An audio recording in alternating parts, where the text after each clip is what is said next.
bantamweight Cory Sandhagen, and we'll take our first set of questions from Gabriel Gonzalez with Stateside Press.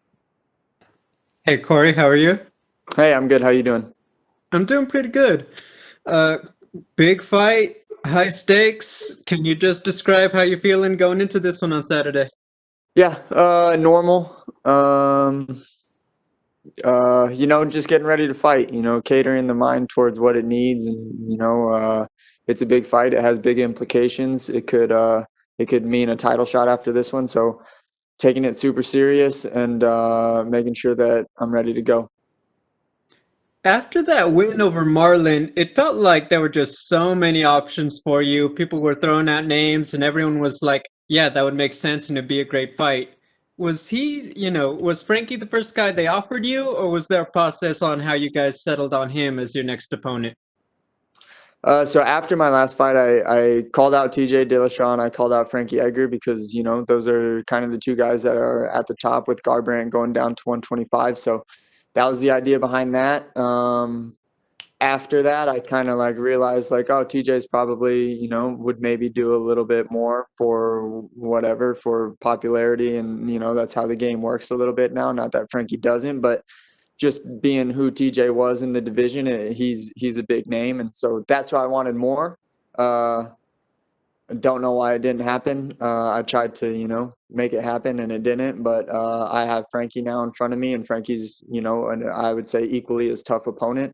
And all focus is on Frankie.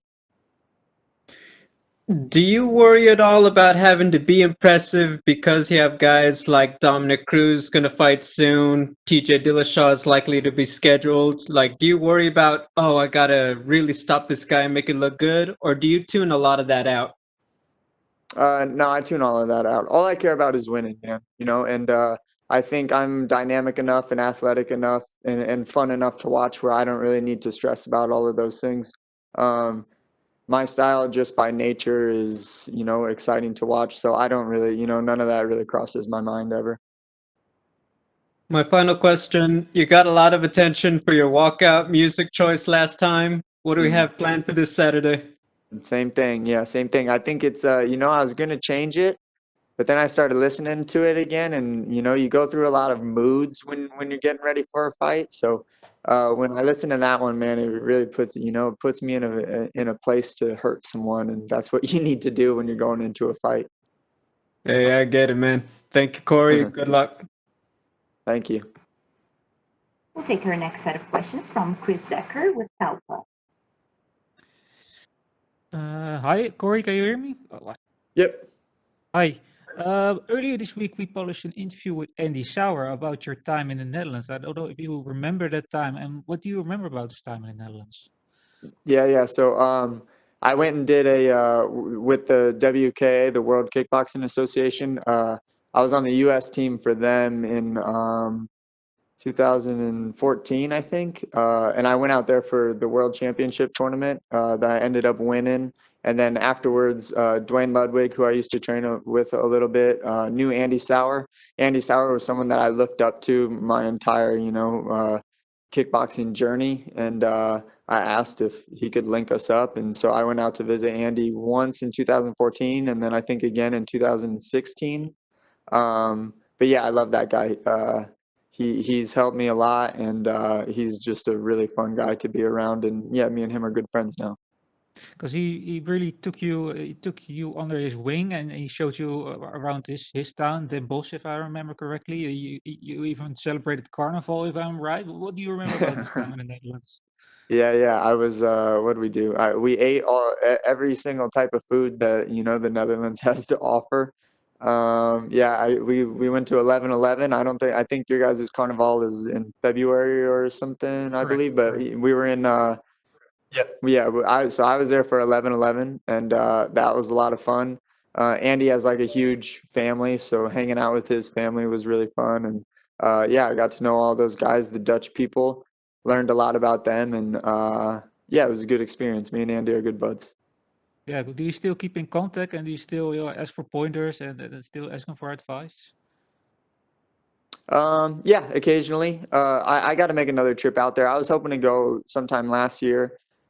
visit there and then visit a kickboxing coach that I know in Serbia also. But I was gonna hopefully do that this year. But when things clear up, yeah, I definitely plan on going and visiting Andy again. All right. Thank you very much. That's all for me. Good luck this Saturday. Thank you. We'll take our next set of questions from Sumit Data with Sports Data. Hi, Cory. Hope you're doing well. Yep, thank you. So, you're facing a veteran, a former champion in Frankie Edgar this weekend, and I know being a fighter, your job is to prioritize every fight. But I'm just curious, in the back of your mind, does it distract you from knowing that you're in prime position to fight for the belt next, or are you completely willing to put your title aspirations aside for the moment? It's in the back of my mind, of course, but there's a lot of things in the back of my mind that I don't really like listening to. But I'm good enough now, and I'm seasoned enough now to kind of be able to push that stuff away. So for me, it's all about Saturday. Obviously, I think past that, just naturally being a human and thinking of the future has helped us all survive for a really long time. So it's hard to go against that impulse. But I'm locked in on Saturday. With your fight this weekend and with a potential title fight right around the corner, how do you envision your 2021 playing out? Yeah, I want to fight the winner, Sterling and Yan, in July, and then I want to defend the belt this year at the end of the year. So that's what my 2021 looks like, and hopefully it'll go that way. So I asked this to Frankie earlier today as well, and wanted to get your thoughts as well. With TJ Dillashaw set to return to the UFC, do you believe he'll be thrown right into the mix with the top guys and be in title contention right away, or how do you see his return playing out? I hope he doesn't get a title contention shot right off the bat. I think that the guy is coming off a 2-year suspension from not like a soft drug, like EPO is a serious drug, and I don't think that he should just come back and fight for the title just because he has a big name. I think that give him anyone. I asked for him after my last fight and didn't get him, so I don't really know what's going on, and who knows what's going to happen with that. I don't think it should happen if you want my opinion about it, but I stay focused on me. I do good in this fight. I think I fight for the belt, no doubt, in July. So you mentioned the bantamweight title fight between Petr Yan and Aljamain Sterling. How do you see that fight playing out between those two? I've been changing my mind every time I've been asked this week. So we'll go with Sterling this time around. Sterling, I think, just has he has a pretty unorthodox style, and he has really, really great grappling. And I think I don't really know how great Yan is at grappling.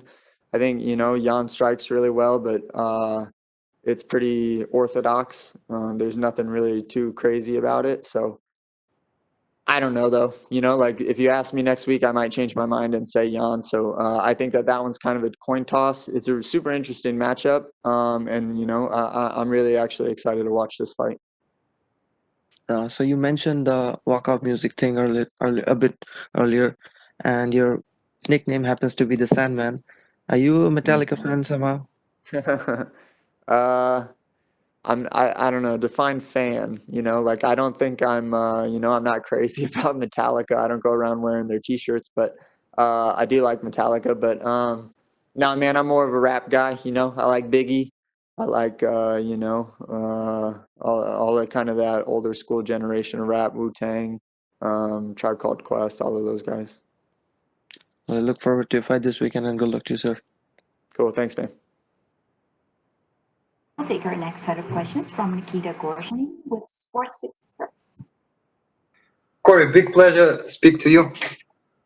Cory, Aljamain Sterling breaking down your fight with Marlon Moraes pointed very interesting thing that when you hit his liver with your punch, you were not afraid of his counter, that hook and overhand.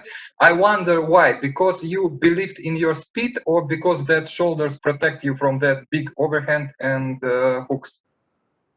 I think when you're breaking down fights and you're trying to talk technically about things in fighting, it's a lot of the invisible stuff that you don't see that is what's working, and I think that especially in grappling, I think that that's huge, but also in striking. So I think in that circumstance, when when I go to the body, it's typically when I see that they're, just slightly off balance and that they're not able to counter as quick as they can. Most of the times that I do most of my offensive attacking, it's when they're out of position and when they're just, even for half a second or they give me just a little bit of an inch. I know when it's kind of safe to attack and when it's not safe to attack for the most part. I still get hit, but for the most part, that's kind of what it's happening. So when I do go to the body, it's timed in a way where they're not in a position where they can counter super hard, and I know everyone knows that I like to go to the body with that left hook, and I still have yet to be countered really hard by it. And I think the reason is just because it's those little invisible small things that, it's really hard to watch on the outside and tell what's actually happening.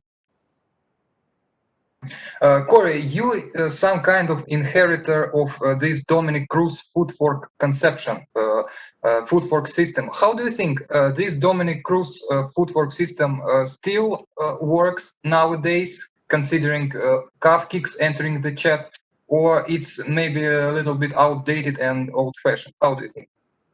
No, I think with calf kicks now, I think moving your feet is actually more important. I think checking those low kicks is very hard when they're trying to kick you in the calf. You can't get your shin on it, and the best answer is to get your entire body out of the way. And in order to do that, you have to have good footwork. So, that's what I teach my guys. So I think in the future, what we're going to see here coming up is we're going to see guys not even bothering trying to check those or whatever, or people are either going to crowd them or they're going to get all the way out of the way of the kicks. Cory, my last question: how do you think who right now top three the most technical guys in your division in terms of striking? Who three the most technical? I guess it depends how you define technical. If you define technical by like they have their fundamentals really sound, where their hands stay by their face and they keep their bodies underneath them and they throw proper punches, I would probably say it's maybe Jan's up there. Frankie's really technical, and then I think Pedro throws wide sometimes, but he defensively keeps his hands in a pretty safe place. But that's kind of if you define technical in that way. I think everyone has their own style and people do things differently based off of what they're capable of, their bodies doing and just their reaction times and their quickness and all of that stuff. So if that's what you mean by technical, I'd probably say those are maybe the top three. But if you define technical by just having like solid fight skills, it probably wouldn't be those three. Cory, one question about Petr Yan. How do you think, what makes him special? Because he didn't throw leg kicks a lot, and he has that economical style. He doesn't have a really big output. How do you think, what makes him special? I think he plays it more or less safe, like he opens up and tries to crack you really hard, but I think he has a pretty safe game. He likes to stay at a range that I think most people are really uncomfortable with, wearing small gloves, which I think gives him a really big advantage.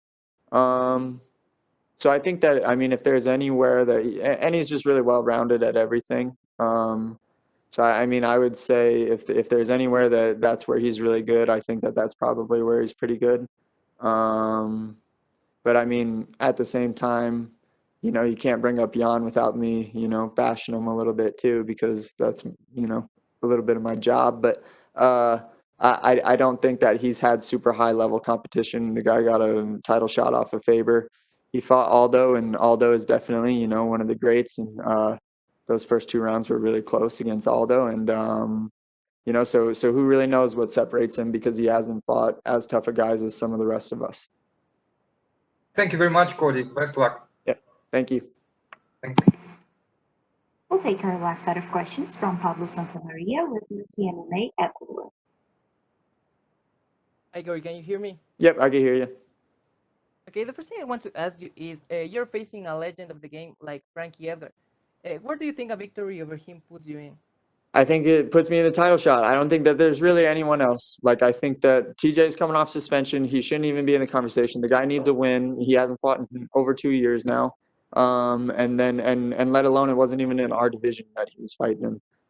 There's that, and then there's Garbrandt, who said he's going down to 25.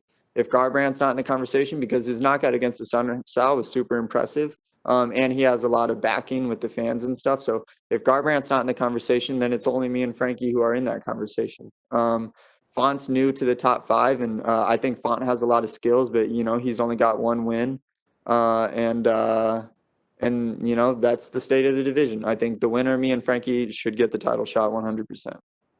For sure. But what are your thoughts when Pierre said that he is interested in facing TJ if he passed Aljamain? What do you think? Yeah. I mean, I don't really know his thinking behind that, and I can kind of see it. I see the argument, like, if he beats Sterling beat me sometime last year, then maybe he should, like that's kind of hard. That's a tough sell for me a little bit, but you know what? Like, I think it's a tougher sell bringing TJ back after 2 years of being suspended off of some of the most serious, PEDs that you can use in the sport. That's a really tough sell to me too. I think the only reason that he wants TJ is because TJ hasn't fought in 2 years. He's not going to be on steroids anymore, and he's getting a little bit older. I don't think that he really wants to fight a tough guy that doesn't have the same fandom